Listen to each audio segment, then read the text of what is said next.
నమస్తే. ఇప్పుడు మీరు చూడబోతున్న వీడియో ఖచ్చితంగా మీకు ఉపయోగపడుతుంది, నచ్చుతుంది కూడా. మరి మీకు నచ్చిన విషయం నాకు తెలియాలి అంటే ఈ వీడియోని మీరు లైక్ చేయాలి, షేర్ చేయాలి, అలాగే మన ఛానల్‌ని సబ్స్క్రైబ్ చేయాలి. మీ సపోర్ట్‌ని నాకు అందిస్తారు కదా! ఓకే. ఇప్పుడు వీడియోని స్టార్ట్ చేద్దాం. నమస్తే. Welcome to our channel. నేను పద్మిని. ప్రస్తుతం పాటు ప్రముఖ ఆధ్యాత్మికవేత్త, నారీసేన ఫౌండర్, దత్త ఉపాసకురాలు శ్రీమతి లతా దత్త గారు మనతో పాటు ఉన్నారు. మాట్లాడదాం. నమస్తే అక్క. జయ గురుదత్త పద్మి. అక్క, సాయి మందిరాన్ని నిర్మించారు ఇక్కడ హైదరాబాద్ నిజాంపేటలో. చాలా చాలా సుందరంగా ఉంటారు స్వామి. అందున చాలా యునిక్ గా ఉంటారు. ఎందుకంటే నల్ల విగ్రహం కాబట్టి కదా. ఇప్పుడు మన శ్రీరామచంద్రమూర్తి కళ్ళల్లో ఎంత కళ ఉంటుందో బాబా కళ్ళల్లో కూడా మన వైపు చూస్తున్నట్టు, ఎక్స్ప్రెషన్స్ మారుస్తున్నట్టు కూడా అనిపిస్తుంది పద్మిని.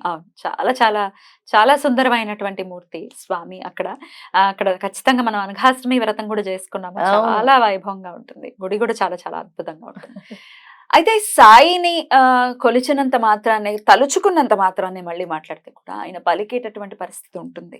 అది ఎవరికి వారు అనుభవపూర్వకంగా ఉండేటటువంటిదే. ఇప్పుడు నేను చెప్పేదాన్ని ఎవరైతే అనుభవిస్తారో వాళ్ళు కనెక్ట్ అవుతారు కదా.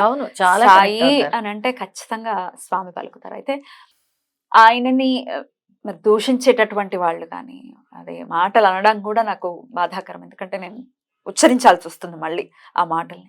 నిజంగా చాలా చాలా బాధ అనిపిస్తుంది సాయిని ఎవరైనా ఒక మాట అంటే. ఎట్లా చూడొచ్చు అక్క ఇట్లాంటి అంశాలని? దీనికి ఎట్లా ఆన్సర్ చెప్పాలి? అది అవధూతల్ని కూడా ఒక పిచ్చి వాళ్ళలాగా మాట్లాడుతున్నారు. ఉన్మత్త పాతుడు అది ఇది అని అంటుంటారు.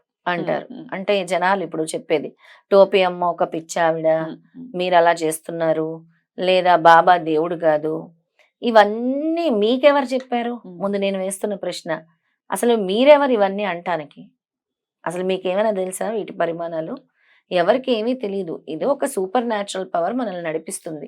మనం తీసుకుంటున్నది ప్రతి కూడా మన సనాతన ధర్మం నుంచి తీసుకుంటున్నాము. మన పెద్దలు చెప్పిన విషయాల నుంచి, పుస్తకాల నుంచి, అలాగే మన భగవద్గీతల నుంచి, గురు చరిత్రల నుంచి, శ్రీపాద శ్రీవల్లభ చరిత్రల నుంచి. అదే అక్క, ఇప్పుడు మీరు చెప్తున్నట్టుగానే ఏంటి ప్రమాణం అని అడుగుతుంటారు చాలా మంది.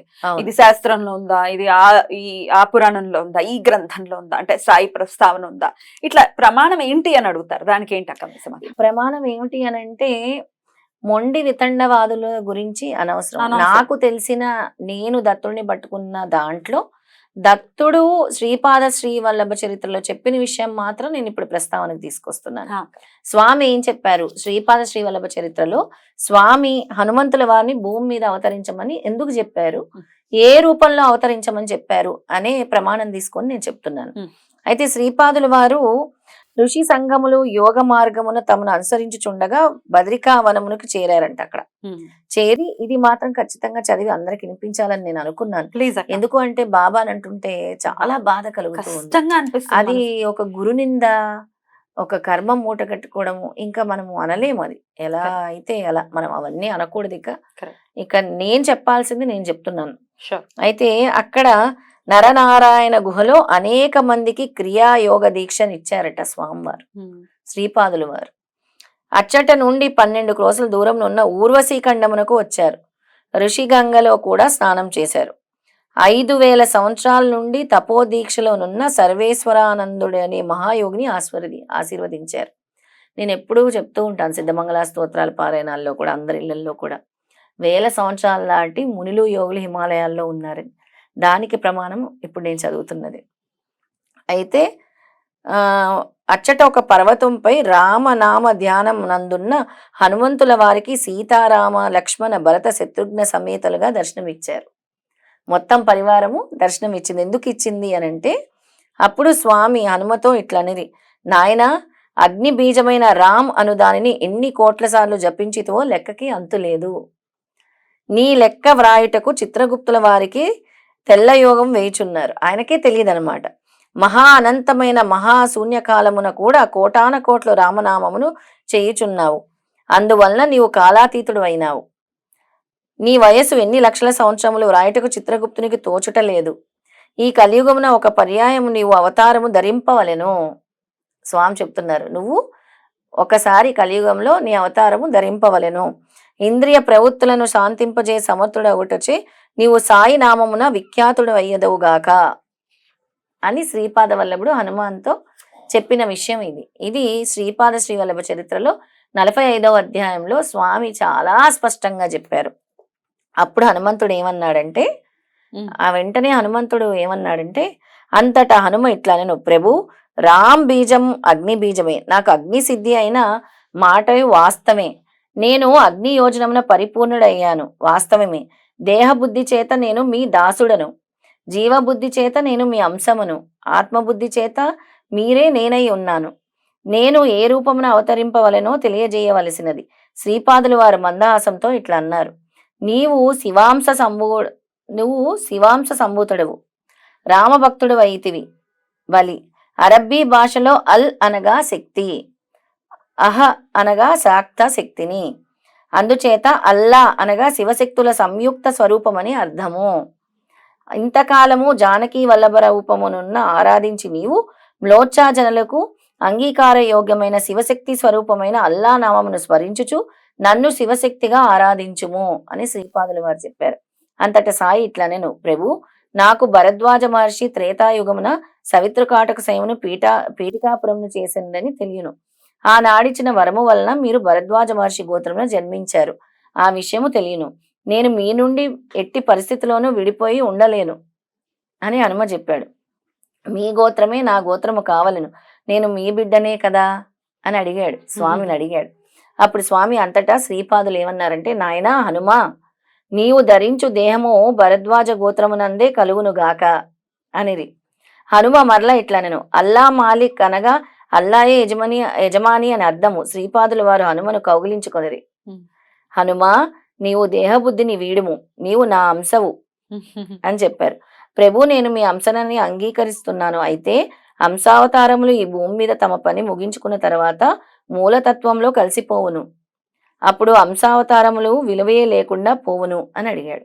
అందువలన నేను ధరించడి అంశావతారము మూలతత్వంలో నిరంతరము కలిసి ఉండి అని మీ తత్వంలో శక్తి సంపద అంతయు ధరించి ఉండవలనని శ్రీపాదులు ఇప్పుడు సమాధానం చెప్పారు. నాయనా హనుమ, నీవు కడు బుద్ధిమంతుడు, ఏ శక్తి ప్రభావముల వల్ల నా యందు కలవో అవన్నీ నీ యందు కూడా ఉంటాయి అని చెప్పారు.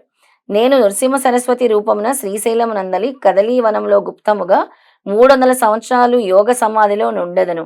అంతట ప్రజ్ఞాపురంలో సమర్థ స్వామి పేరుతో విఖ్యాతుడనయ్యదను. అంటే నృసింహ సరస్వతి తర్వాత అవతారం కూడా స్వామి చెప్పారు. నేను శరీరమును వదిలేడి సమయమున ఆసనమైనప్పుడు సాయి రూపమున ఉన్న నీలోనికి అవతరించెదను. ఆయన కూడా సాయి రూపంలో ఉండే నీలోనికి నేను అవతరించెదను అని చెప్పారు. సుస్పష్టంగా నా అవతారం నీలో ఉన్నదని ప్రకటించెదను, అంటే దత్తావతారం అని ప్రకటించెదను. నీవు నా యొక్క సర్వసమర్థ సద్గురు అవతారముగా విఖ్యాతి నొందెదవు.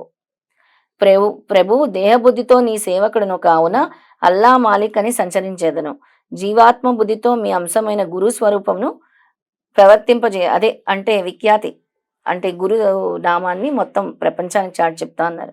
కానీ శ్రీచరణులు దత్తప్రభువులు గదా, మీకును నాకును అంతరం ఉండుట భావ్యమా?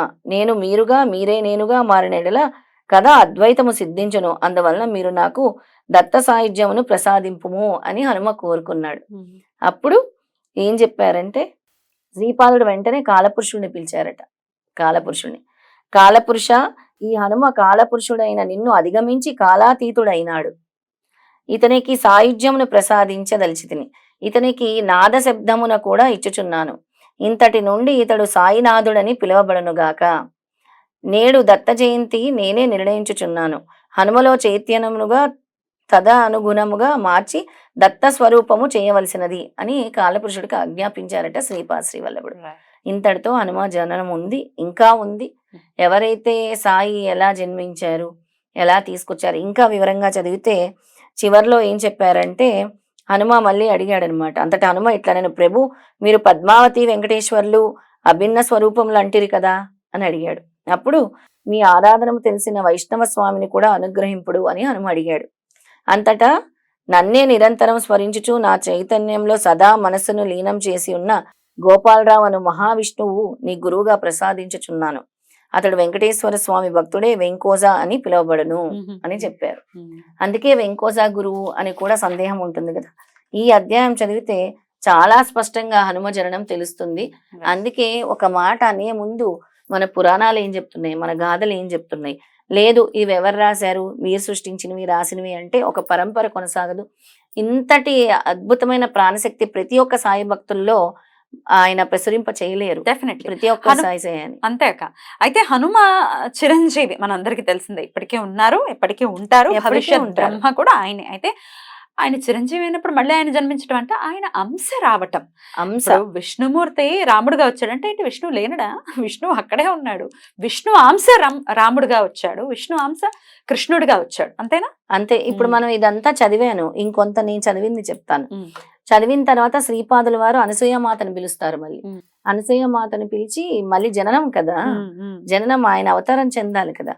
అప్పుడు వెంటనే ముందుగా అప్పటికప్పుడు దేవతలు కదా, అంటే గర్భ నొప్పులు వస్తే ఎటువంటి నొప్పులు లేకుండా దత్తుడు ముందు వస్తాడు. ఆ దత్తుడు వచ్చిన తర్వాత మళ్ళీ వెంటనే నొప్పులు పడితే సాయి అవతారం అక్కడ జరుగుతుందన్నమాట.